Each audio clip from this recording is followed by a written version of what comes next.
Hey guys, Jin here. Welcome to my channel. Welcome to this video. I've been quarantined just like you have. So I've been doing some kind of self-photography, and so I wanted to show you guys how I got from this image, which was shot in my living room, small little condo, and didn't have a full black background. So let me show you how I photoshopped it and just got rid of it and made everything black. Pretty simple stuff. But I think this might be a good little tip for you to kind of try out next time. So let's get started.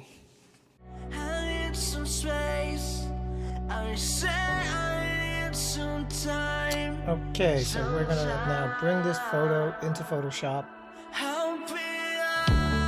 All right, now we're gonna make a selection of the area that is not black so that we can then replace it with black. All right, so I'm using content aware, and what I've experienced is that sometimes content aware doesn't necessarily complete it right away. So in this case, I just said, you know what, let's go ahead and just kind of clone it. And then, because it's black, so it's fairly simple, we're just gonna make from here, borrow, and then just kind of paste it on there. Now the challenge is going to be right over where my left arm is going to be, and I'll show you how to deal with that later. But this is going to be fairly easy, so I'll just go ahead and speed it up.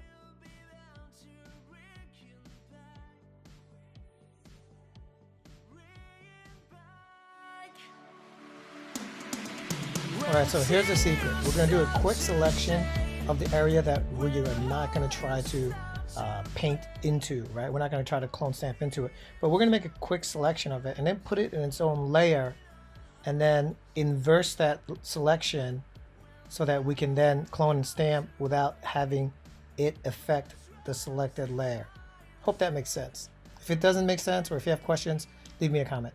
But that's basically the secret, is that you want to isolate that layer so that you don't paint into it, you don't clone and stamp into it, and therefore you can make it fairly easy.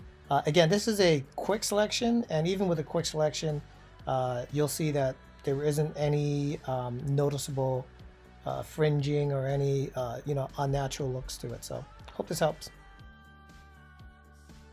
So I hope these little tips have been helpful for you, and if it has, and if you like this kind of tutorial, this type of video, I am a full-time photographer, so subscribe to the channel, let me know, and I'll continue to make more videos, perhaps about how I grow my photography business and other best practices. I do photo, video, drone. I'm a licensed drone pilot, and when I'm not quarantined, I'm constantly working. So if you see any value in that, subscribe to the channel, let me know what questions you have. Till next time.